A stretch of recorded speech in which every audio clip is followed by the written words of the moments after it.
Channel 13 about 2 weeks ago. Make it plain, and it's the newest documentary on the life of Malcolm X. And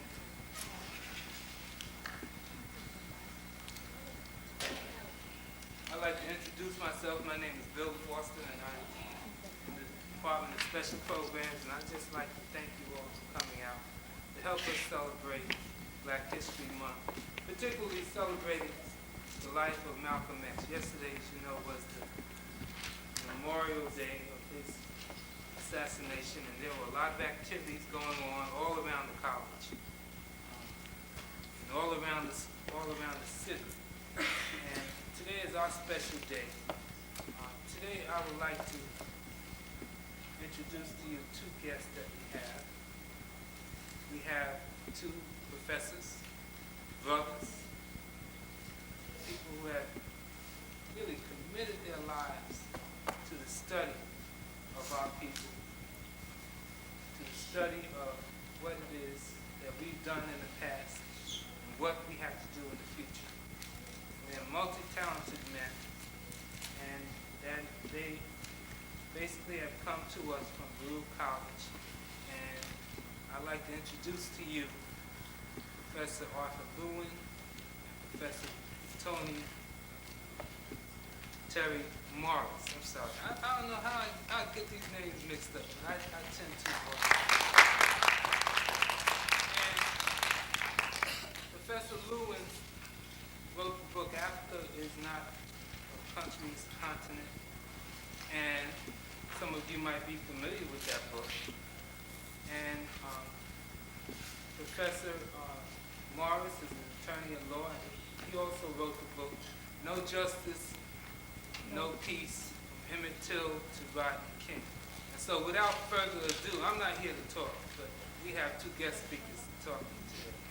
Professor Morris and Lewin.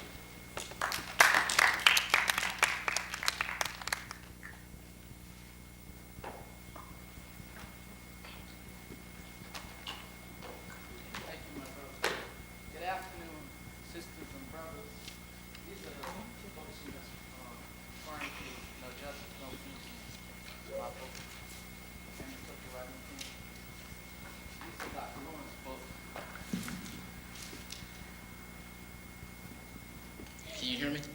Yes. Africa is not a country, it's a continent.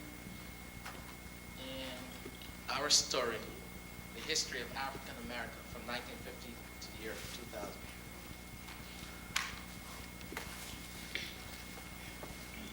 I'm going to be brief. Basically, life is a process of transformation. Everything has a season. A small storm eventually becomes a hurricane. A caterpillar eventually becomes a butterfly. So in the process of transformation, we had a man who moved from a dope pusher to eventually a universal leader who moved from stealing and robbing in the streets of Harlem to educating people in the Congress, in Ivy League schools. He shaped and he motivated Brother Malcolm X. Today you will meet Malcolm X in person. Some of you probably will wonder, what would I have asked Brother Malcolm were he alive today? How would he deal with some of the problems affecting our communities today? What does he think about the movie that Spike Lee made? What about the problems currently within the Nation of Islam? What about the problems with the Jewish community? Dr. Lewin today will be in the form of Malcolm X when you meet him. And I want to urge audience participation. I want you to grill Malcolm to find out what exactly Malcolm is about. Today, in 1994, without further ado, Brother Malcolm X.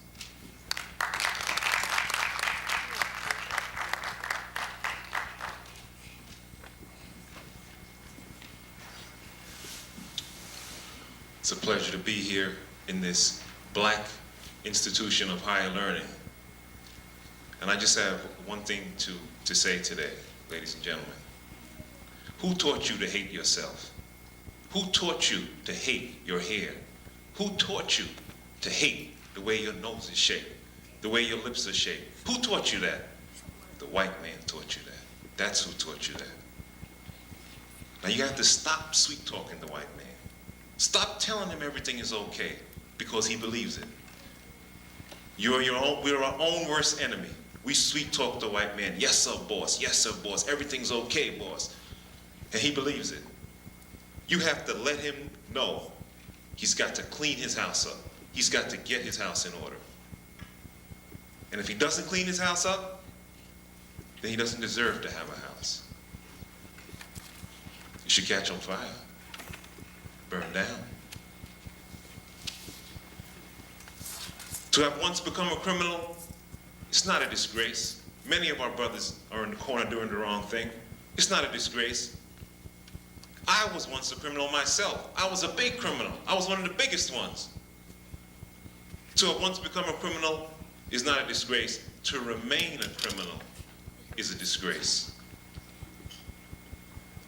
Now listen, brothers and sisters, we're not teaching you to love the white man. We're not teaching you to turn your cheek to the brutality of the white man. Not in the South, not in the North, not in Mississippi, not in Bensonhurst. Anytime anybody puts their hand on you, you're within your right to make sure they don't put it on anybody else.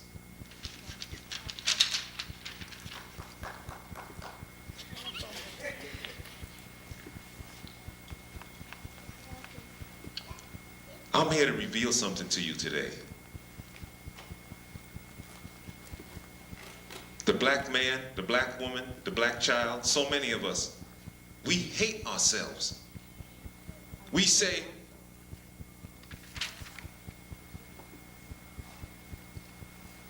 that brother has good hair. That sister is fair. You see? But if their hair is good, then what is our hair? Bad. So God punished you. God punished me by giving us hair like this. We have bad hair. Look in that Webster's dictionary to define the hair that this young man has, and what will you see? Nappy, kinky, coarse, nothing positive about it. I'm here to tell you one thing and one thing only.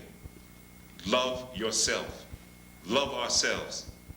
But why do we hate ourselves? Well, let me tell you something. You know, it's one thing if the teacher's white. If the policeman, the president, the mayor, the governor is white. But when God is white too, you're in a world of trouble.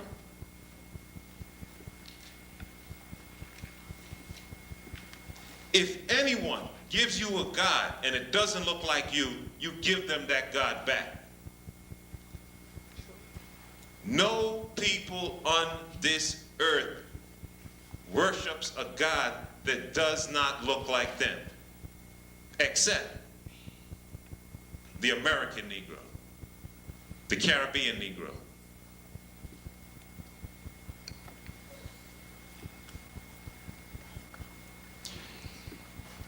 We're all God's children, don't get me wrong.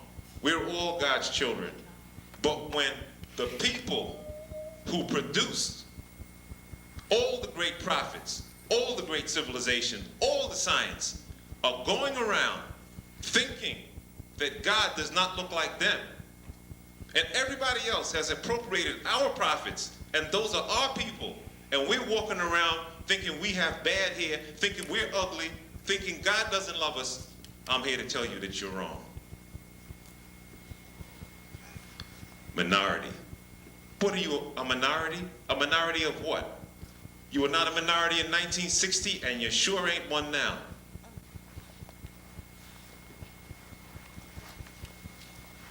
Non-white. How can you be non-white? If white is the absence of color, How can you be non-white minority? How is that possible?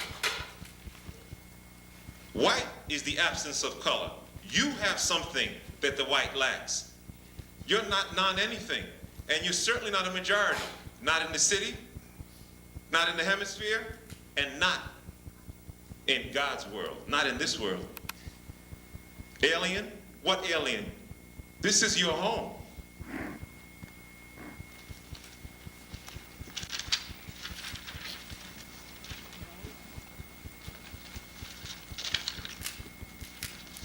The most important thing that the Honorable Elijah Muhammad taught me and taught all of us is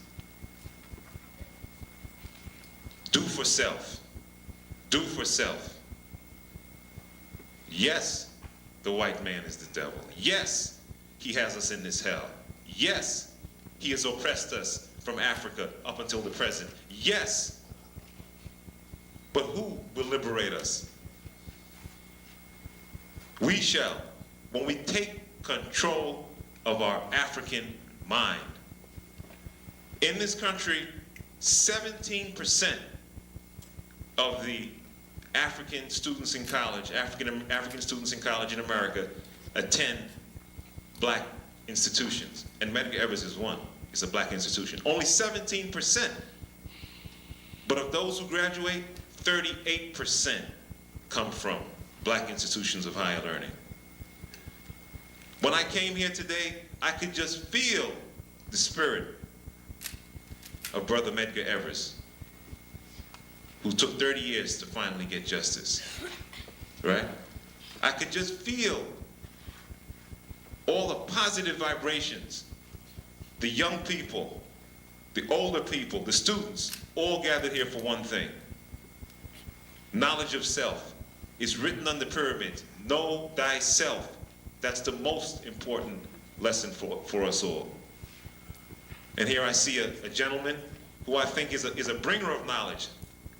I believe you're affiliated with the bookstore?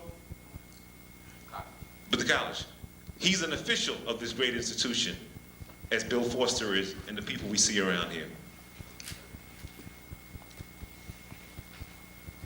Finally, I would like to speak to you, the young people, and see what's on your mind, and see what challenges you face.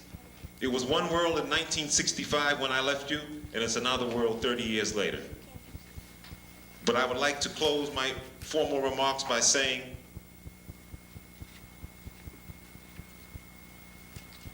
you, brothers and sisters, are the people who created civilization. You, brothers and sisters, are the people who developed the idea of God. You, brothers and sisters, are the founders of all the major knowledge on this earth. And when you leave here, remember your great responsibility. Remember your great challenge. Remember, God loves you. God looks like you. You are an African, and you are of the first rank. Thank you, ladies and gentlemen.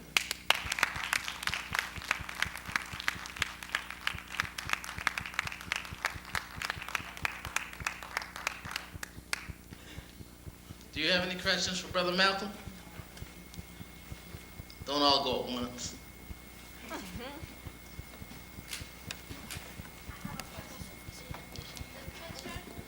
The picture that's, you know, that picture that's usually in everyone's home of a white Jesus?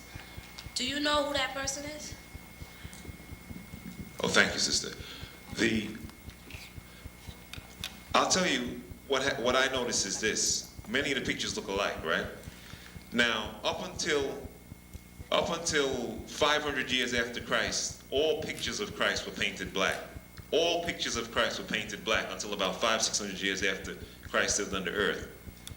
Then, most pictures were still painted black, pictures of Christ, until the 15th century, when Michelangelo did some artwork in the Vatican, and he began to change the images of Christ. Today, the Pope that we have today, when he goes into the chapel and prays every morning, he prays before a black Christ. And you can see the picture of that in the book, What They Never Told You in History what they never told you in history class by the author's name is Cush, K-U-S-H.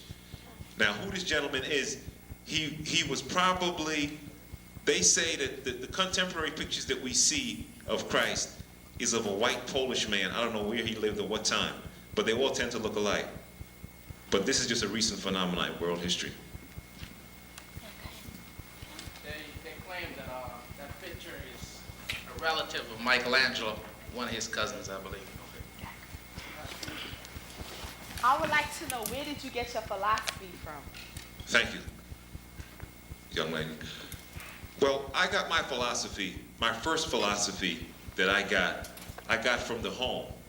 My parents taught me what is right and what is wrong. And my father was a very strong disciplinarian.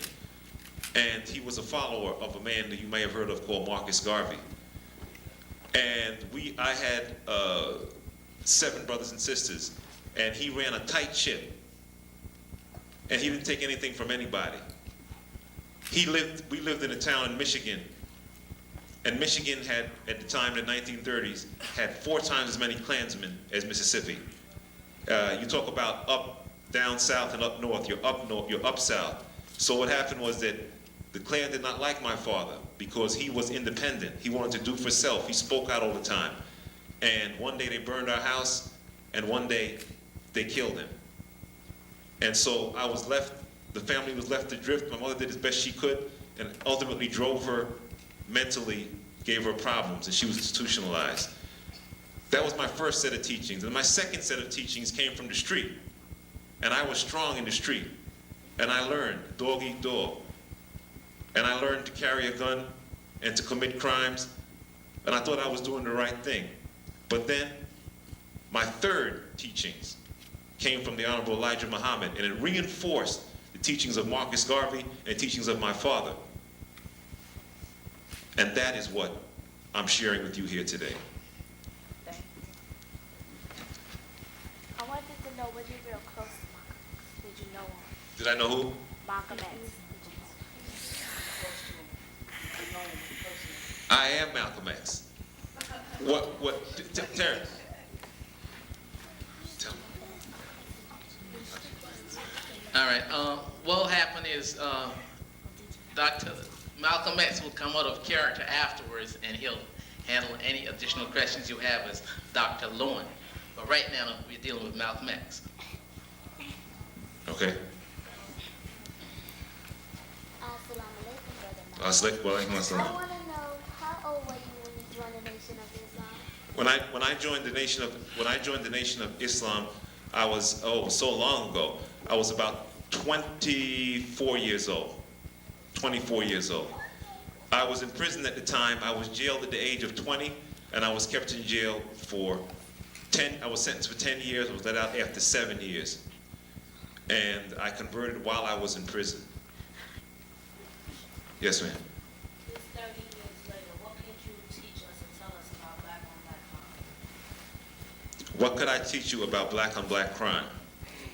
Well, you see, What could you tell us that's different from your teachings 30 years ago? well, I would like to tell you something about that, but I haven't been on the scene in 30 years. Tell me, what is different now about the crime of today than before? Tell us. The crime is much more different because as crime was before, it wasn't black on black as much as it's now. It was based on whites against black, discrimination, bigotry, prejudice. Now we're doing it amongst one another. And I want to know what you feel about it. Okay, very good. Let me begin by saying that crime is never right. You should never commit crime. A crime is a crime is a crime, and it's wrong. But let me say that when I was around, we had crime, but it was not as serious as it is today. When I was around, you see, crime was not the problem. That was not the problem. The fact that we couldn't vote in many parts of the country was a problem. The fact that we couldn't hold a decent job, that was a problem. The fact that there were hardly any black policemen in New York or any city, that was the problem. The fact that we had to sit in the back of the bus, that was the problem. And you see, we knew that we had a problem, and we mobilized against it. Now, we still have a problem today with civil rights and getting our fair share. But a much far larger problem is the problem the lady has just mentioned, the sister has just mentioned. It's the problem of violence in the streets. When we were coming up, there were certain cities where you had problems, they had gangs, but you see, if you struck somebody with an aerial or a rock, or even if somebody was cut by a razor, they could come back another day. But what has happened is that the young people today are confusing fiction with fact. When you watch, you know, when in the 60s we had the old westerns, the shoot 'em ups, right? And the good guys versus the bad guys, and they would shoot each other up. And you see people dropping like flies, but by the end of the show, only 2 people have been hurt. You see? But it doesn't work like that. When you make a mistake with a gun, you can't come back from that. And what I can see, and what I can tell you, is that we are in a war right now, but we don't know we're in a war. We think it's free speech what we see on television. We think it's artistic license to show people killing each other in the very settings in which we live. To show 10-year-olds shooting 12-year-olds, as in many of the movies we see today, right? We think that's okay, we think it's all right. We think it's free speech when young men disrespect the sisters in the music that they make. When they disrespect each other by calling each other names that no white man can call us. We say that's free speech because we're confused. Because we're confused. The Klan never had a plan as great as they apparently have right now, in which our young men can kill each other.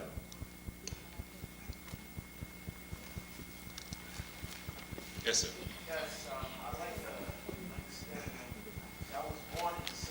I'd like to know what the air, what it was feeling like in Harlem in the 60s. Although you were in the Nation of Islam, what was some of the music that you heard, you know, the people in the area listening to, you know, the type of air that was. Thank you. Let me give you an example. For example, there was a record, James Brown, I'm Black and I'm Proud. Okay? Aretha Franklin, Respect. Okay? Curtis Mayfield, What Color Would You Choose? You see, back then we had black music.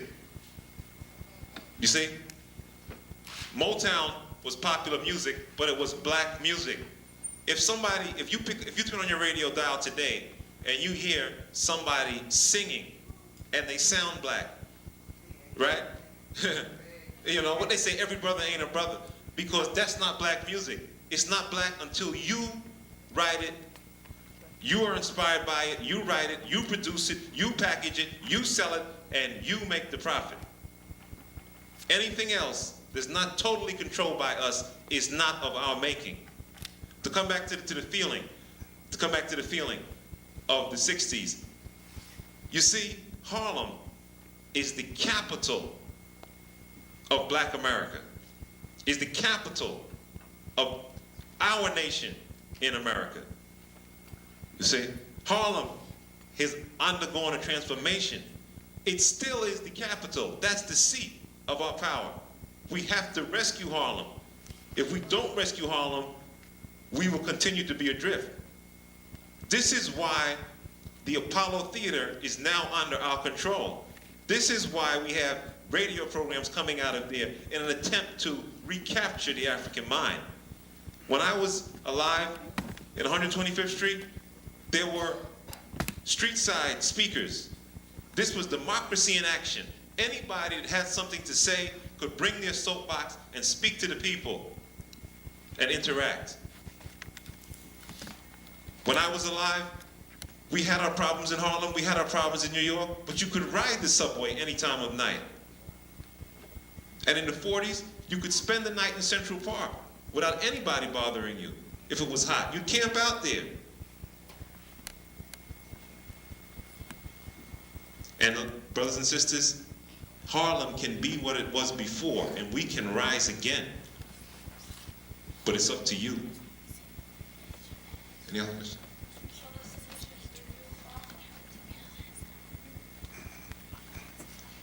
The most important solution that I could offer is to understand that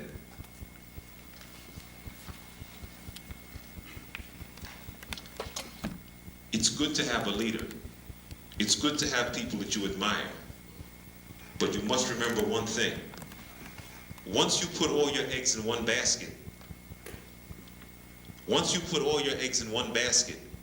and sit back and think, oh, Mr. Jones will be the leader. Mrs. Smith will be the spokesperson. I don't have to work. They can do it. Once you put all your eggs in one basket, there'll be no omelet tonight. In other words, it can easily be broken. Because what we did in the 60s, once they killed the leadership, people were adrift. You have to understand that you all are leaders. That you all are leaders. You have certain ideas you believe in, but we all are leaders. I would also like to tell you, that's one thing. Another thing I would like to tell you is that the most important thing you can do is what you're doing right now, is to continue your education under the direction of black teachers, black administrators, black parents, African American community people. No one will teach us our past except us. Another thing that I would say is very important is never, never get lulled into a false sense of security. If you're in school and you're in college and you have a B, very good. Don't think that's okay. Do to the best of your ability. Everyone's not going to get an A, but work to the best of your ability. You see, there's a tradition that they have, at least in the 60s, I don't know if they still have it now. In many of the white campuses, they would join fraternities, swallow goldfish, act foolish, and they would say, oh, these are just young people letting off steam. You see, we don't have time for that. We don't have time for that. We don't have time to read a book on Thursday, watch television on Friday, and shake our you-know-what on the dance floor on Saturday, and get drunk and forget who we are. We don't have time for that. Maybe other people have time for that. But each of you, every single one of you, is a warrior and a leader. Life, everyone is a link in the chain of life that extends from now to your very first ancestor. And please, do not be a thief of time. Do not waste the time that God has given us. Any other questions?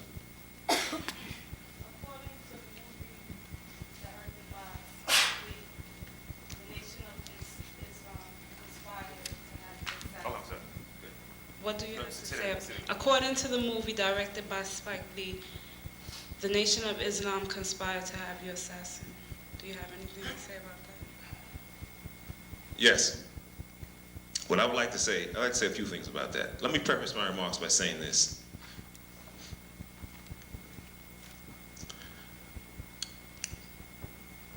There's one thing I know for sure, and that is that everybody here will die one day. The price for life is death. There's no survivors in life. There's nobody too young to understand that.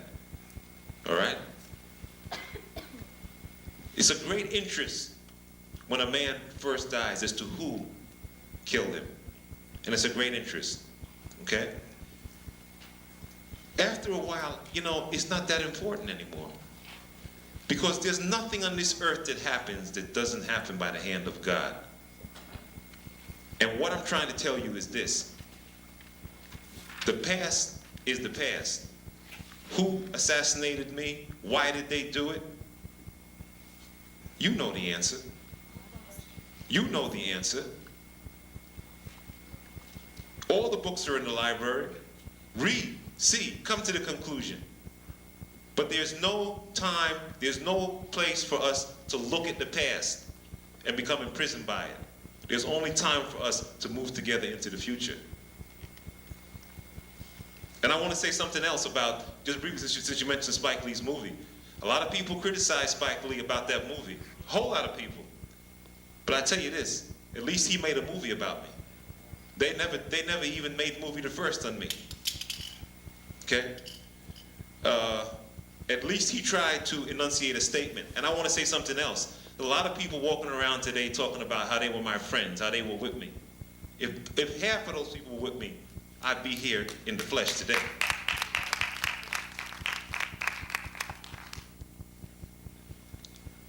Yes, ma'am.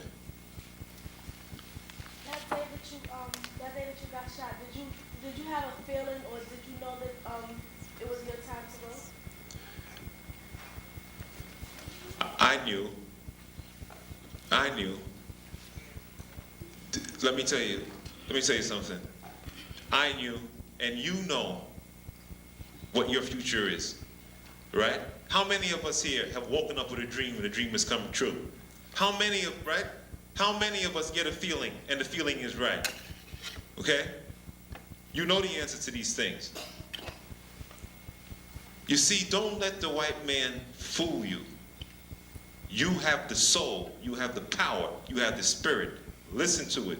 You will never go wrong. Yes, ma'am. Okay, I would like to know, you and Dr. King had two different religions, but y'all fought for certain rights that was equal amongst each other. Right. But I just want to know, was y'all close friends? Uh-huh. That was No. What's the question? Were we close friends? Yes, was y'all close friends? All right. Let me show you.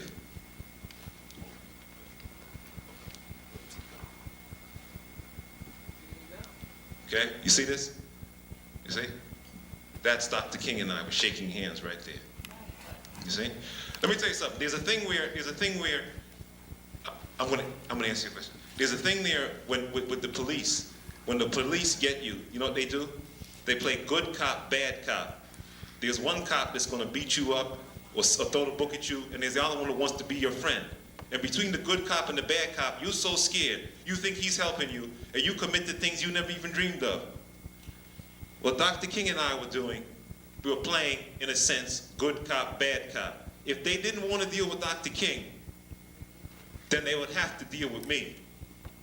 And one day, when Mr. Rockwell, the American Nazi Party, threatened Dr. King, I said if he puts his hand on Dr. King, he'll have to deal with me. And we heard no more from Minister Rockwell. Okay? You see, I tell you one thing, in your relationships with the white man, never let him know all the connections between you. Never let him know who is in charge or who is the this or who is the that. That's between you and your people. You show them whatever front you want to show them. But we were all about one thing, and that's the liberation of our people.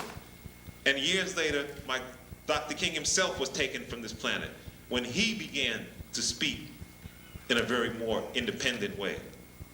But that was his sentiment all along. But the time wasn't right. Who else didn't ask a question? Anyone did it? Yes, sir.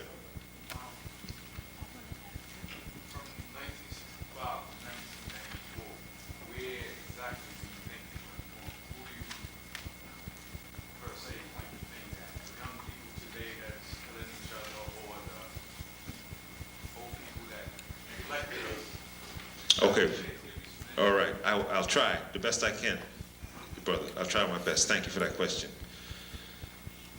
You see, to answer your question, I want to make a parallel to the situation with Brother Khalid Muhammad and Minister Farrakhan and Jesse Jackson and Kwesi Mfume and the whole gang.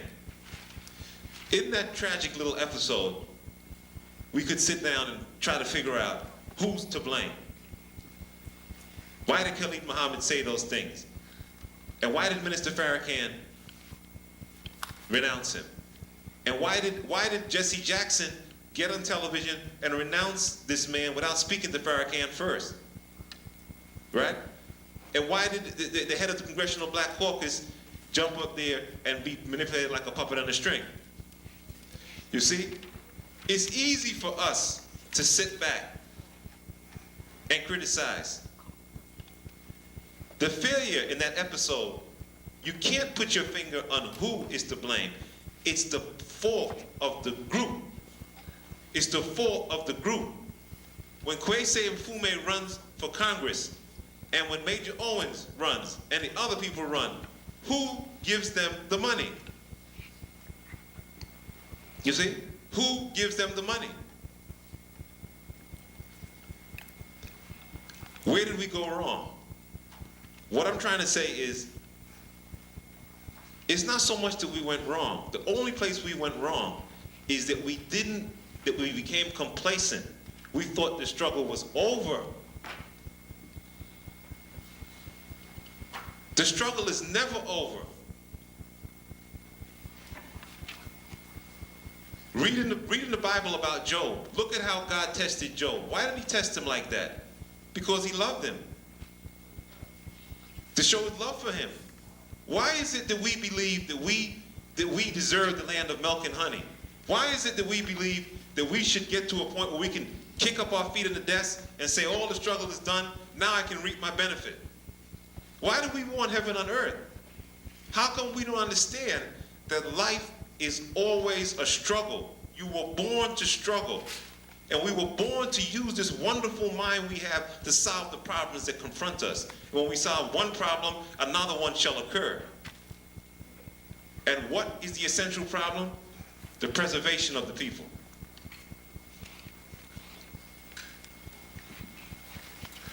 Did you ever think about going back into the streets to bring your old friends into the Nation of Islam?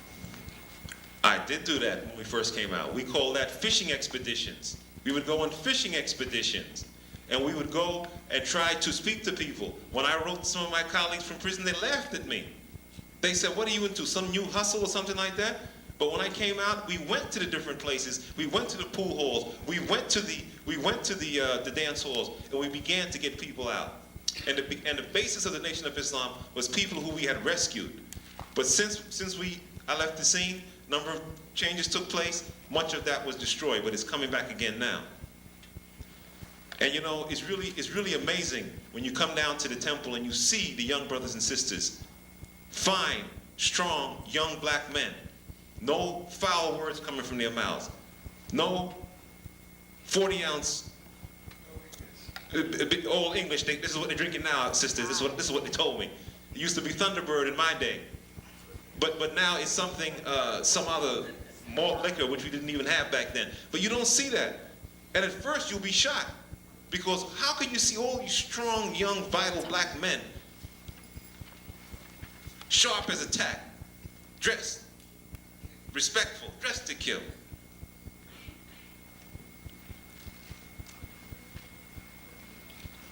Yes, ma'am.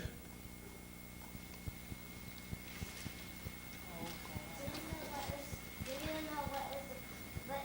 know what is the difference between Muslims and Christianity? Thank you. There was a man called Abraham, and Abraham had 2 sons. Now, I'm going to tell you this story, but I'm not going to stop and tell you, as I'm telling you this story, say this one was black or whatever, because everybody I'm going to tell you about were African people. These were all black people. Everyone, okay? There was a man called Abraham. He had 2 sons, right? And his 2 sons were what? Esau and Jacob, right? And Jacob had 2 sons, Ishmael and Israel. It's been a long time, if I get my chronology a little bit off. But it was 2 sons, Isaac and Ishmael. Isaac was the father of the Jews. Ishmael was the father of the Arabs. Okay? Now this man, Abraham, was a great man. And these 2 nations sprang from him. And Moses came up on the side of the Jews many centuries later. And Moses was a prophet, a great prophet. And then came Christ. And Christ was a great prophet. But finally, there came the prophet Muhammad in the 7th century. And he was the greatest prophet. And what happens is this. The Jewish faith, the Christian faith, and the Islamic faith are all wrapped up in one. All of us respect Moses and Abraham. But the Jews stop there. The Christians respect Moses, Abraham, Christ. But Islam is the greatest because it encompasses all of these great black prophets. And this is the final revealed word of God is in Islam or in the Muslim faith. Terry.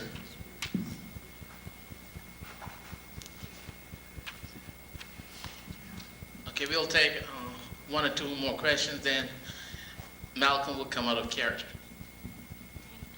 Yes, sister. How do you feel about people wearing the symbol X in the shirts or the hats, and they don't know what it means? Thank you, thank you.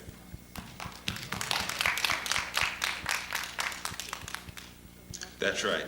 Anytime you see anybody with the X symbol on their hat, I want each of you to go up to them and ask them, what does that X mean? And if they can't tell you what that X means, tell them they need to go to the library and find out. Why'd you say that? What happened?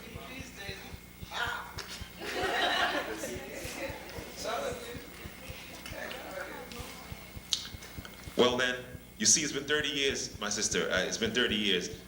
Not everybody, but you can say it in a different way then, all right? What you can do is discuss with them the meaning of it and refer them, if they have the time, to go to the library. Now, as you know, the X is because the X stands for what? Unknown, which is our real name.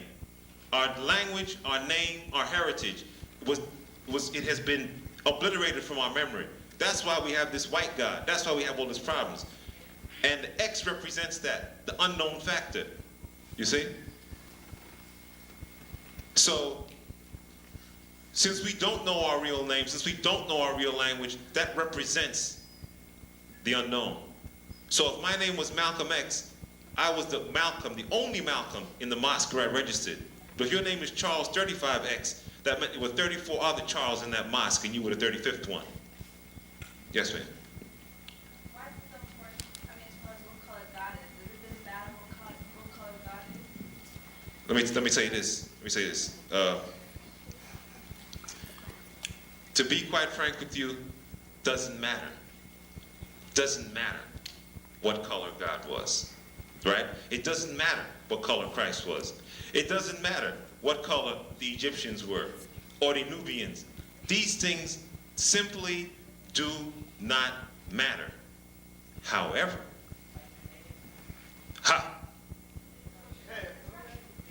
you see, they have made it matter. If they would simply not get into what color Christ was, because it says in the Bible, there shall be no graven images. Right? It shall be no graven images. And in the Islamic faith, we do not show any representation of the Prophet Muhammad. But the so-called, these Christians say, and it's in their Bible, that thou shalt bow not down before no false images. There shall be no graven images. But they insist on parading a graven image before us that resembles them. They insist on making movies in which they show Moses as a white man. You see? So, yes, ma'am, you're right. It doesn't matter if they would leave it at that. But if they're going to tell us, if you see, because ultimately the white is our relation. They sprang from us. They are from us. We are of the race of man. You see what I'm saying? But if they insist on teaching our young people to be inferior, then it has to matter. Okay, just one or two more. Yes, ma'am. Don't they contradict themselves because the Bible says that God was a color of copper and had golden hair? Yeah, say that, right? Say that. Don't they contradict themselves because in the Bible it says that God was the color of copper and had woolen hair? Yeah, it says that the prophet Jesus was his feet were like burnished brass, his hair was like lamb's wool, and his eyes were like fire, right? Okay? Now, as dark as I am, my eyes are not like fire. But you can see some brothers and sisters whose eyes are like fire. You see? Their eyes, when you see, have you seen them? And the palms of their hand are actually red. That's who we're talking about. You see? And it said Moses put his hand, when he heard the sound in the burning bush, he put his hand against his breast. And when he took his hand out, what color was it? He said it was white. Well, what kind of God would that be if his hand was white when it went inside?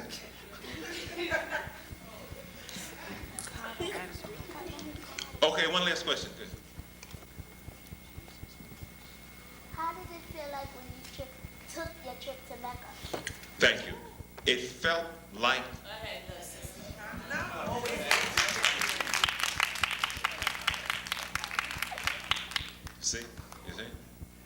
You see, right now, she knows something which we all knew when we were her age. You know what that is?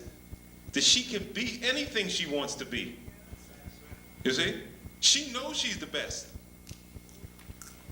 But it's up to us to maintain that image that she has and to support her. I want to answer your question, young lady, but let me just say this. You know what the young brothers and sisters that we have here, you know, when you're at home with your children or your nieces and nephews, what do they ask you when they come up to you? What do they ask you? Do they say, come, let's turn on the television set? No, they say, read me a story. You see? They say, read me a story. Okay?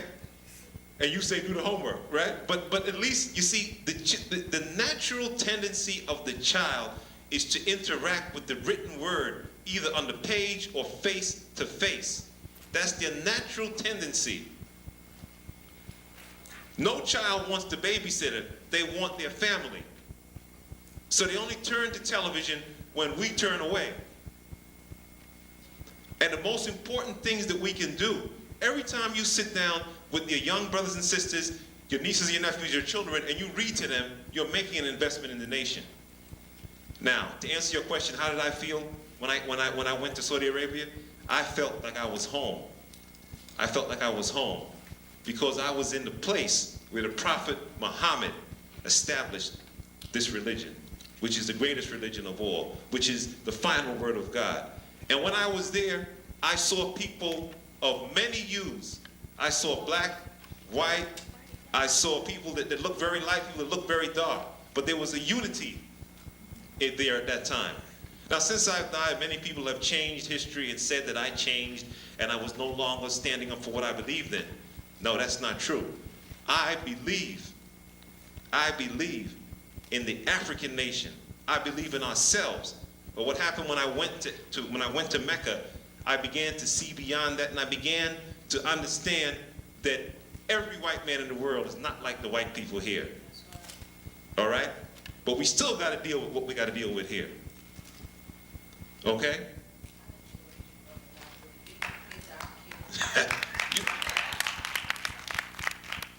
Let me tell you. Do you think we can get Dr. King?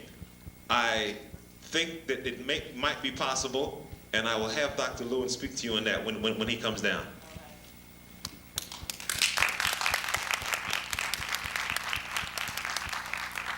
Thank you, El-Hajj Malik Shabazz, Brother Malcolm X. Thank you very much. Now, Dr. Lewin, chairperson of the Black Studies Department at Baruch College, will address you. Okay, thank you. Thank you very much. I really had a great time. This was the first time we ever tried anything like this. And where I got the idea from is from the students. Because I've seen the students get together in the class, and one person would play Malcolm, one would play King, and they would actually have a debate. You see? And what I realized is that our people, in addition to all our talents, we are natural actors. And there's young men in this room today, and young women in this room today, who could play this part much better than me. You see, what happened is this. When we take a look at Berry Gordy, and we look at Motown, and we look at the Supremes, the Temptations, all these people, right? We say, these are the great black singers. Wow, these must have been the best black singers in the country. You know who they were? They were the people from the nearest high school that he can get to. They were from the Glee Club of Northeastern High School, the nearest high school to his house. We all possess those types of talents. Okay. Oh, what was that about King? Yeah, so to answer the question, that could easily be arranged. In fact, I'm sure if somebody in this room that we could get to come next time and play that part, I'd be happy to do it, but you possess the talent to do it amongst yourselves, right? What I'm saying is, like for example, Spike Lee, Wesley Snipes, Larry Fishburne. You know, Spike Lee didn't go through the whole country to find those people. These were the people that were nearest to hand. We naturally possess these talents. And I've been to some schools in which, you know what they're doing? The textbook is not that important. The students write the textbook themselves. This young lady that asked the question, those beautiful young sisters there, they can write their own textbook, and their classmate can illustrate it. You see? That's what I'm saying. One of the things that Malcolm said, that, which I really believe in, we should never get lulled into a false sense of security or complacency. It's unbelievable the heights that we can rise to once we just simply decide that we're going to do it. So what I would like to do is I would like to spend some time, if you want, we could continue with the film. But are there any other comments or statements before we formally break up? Let me just say this. In terms of that, the question earlier about the black on black violence. One of the things is that I think many people are growing up very fast. You're in a very technological age, all right? You've got to go back. Malcolm talked about, he said of all the disciplines, I mean computer science, chemistry, biology, history is the most qualified to reward our research. You see, if you came from a great nation and at this present time you're on your knees, there's got to be a reason why. There's got to be a reason why in all categories in education, in all categories we fall behind. You've got to go back and examine how great you were then and why you fell behind. A lot of us have got to start doing some serious reading, and that's very important. Computers are nice and they're necessary. Television is nice and it's necessary, but you've got to be able to read. One of the things we examine is that the average American watches about 50 hours of television per week. All right, that's more than, people normally work about 35 hours. 50 hours of television. The average African American watches 77 hours of TV per week. All right, so there's this problem. And then you start to believe everything you see on TV. You see, it doesn't have a mental impact anymore. If you're walking along the side of the road every day and say it's like water fell in some mud, eventually it's going to get hard. It's the same thing. When you visualize 34,000 murders by the time you're 16, it doesn't have any impact anymore. And that's one of the problems. A lot of you parents, many of you are going to be parents. You're going to have to make sure your children turn that television off. All right, you can watch Channel 13, other programs, but you're going to have them read and understand that they were great before and they can be great again. And that's one of the problems. Okay. And thank you. And I want to close by saying this. He mentioned my two books, and they're available in the black bookstores. But this book is the book he wrote. It's called No Justice, No Peace, From Emmett Till to Rodney King. You see, and what he does in this book is he goes back to, have you ever heard of a case called the Dred Scott case? Right? He goes back to the Dred Scott case, which was in 1850. He goes to the Emmett Till case. Then he takes you to Michael Stewart, Eleanor Bumpers, the Howard Beach case, Bensonhurst. You see, these things happen, and we tend to forget the details. But when you look up and you try to say, well, what happened in this case, what happened in that case? You know what's going to happen? It won't be in the library if we're not careful. But books like this will maintain the facts so that you can know what has happened. Another excellent book that you can find in the black bookstores is called What to Do If You Are Arrested or Framed by the Cops. That's an excellent book for everybody to read. For the young black men, I recommend everybody read the autobiography of Malcolm X. I recommend everybody read that. If that was required reading for every high school student in this country, there would be no crime problem. I read the ISIS papers are excellent, is excellent, by Dr. Francis Cress Welsing. When you first read that book, you would say, this stuff can't all be true. And when I read it with my students, we said, oh, maybe 90% is true. But let me tell you, almost every bit of it is true. I want to reinforce what Dr. Morris has said. And this is an idea that people don't believe, but it's true.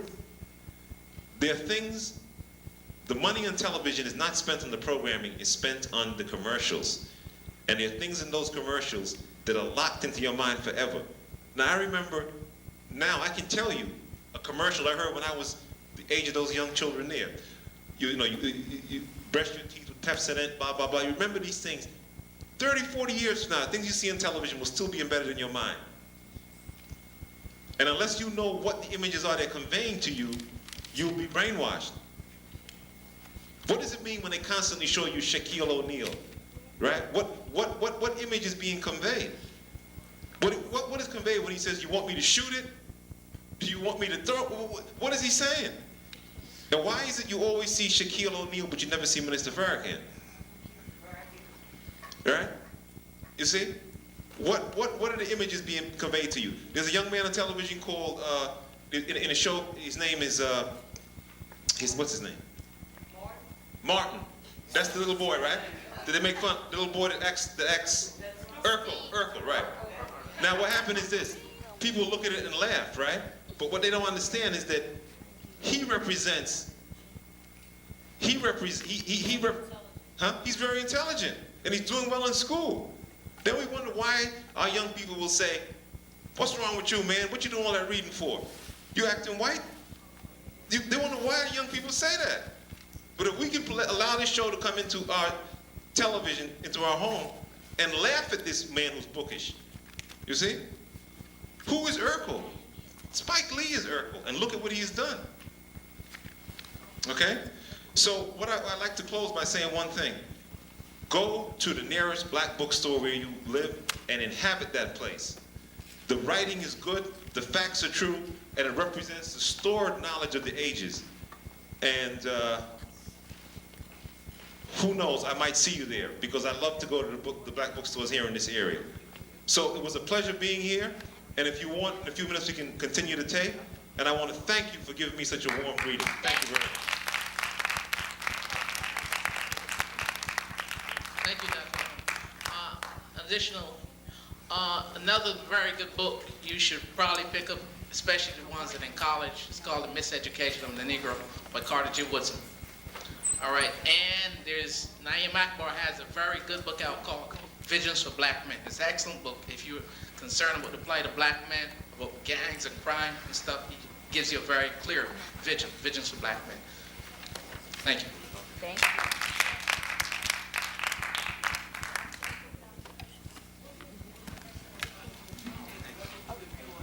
Let's all have another hand for our two guest speakers. Okay, and we just like to thank our audience for being so bright and so attentive and such an excellent audience. Let's give our audience, let's give ourselves. We have our guests from all over Brooklyn, and we also have the Johnson Prep School, Johnson Preparatory School. They're here, so could you please stand?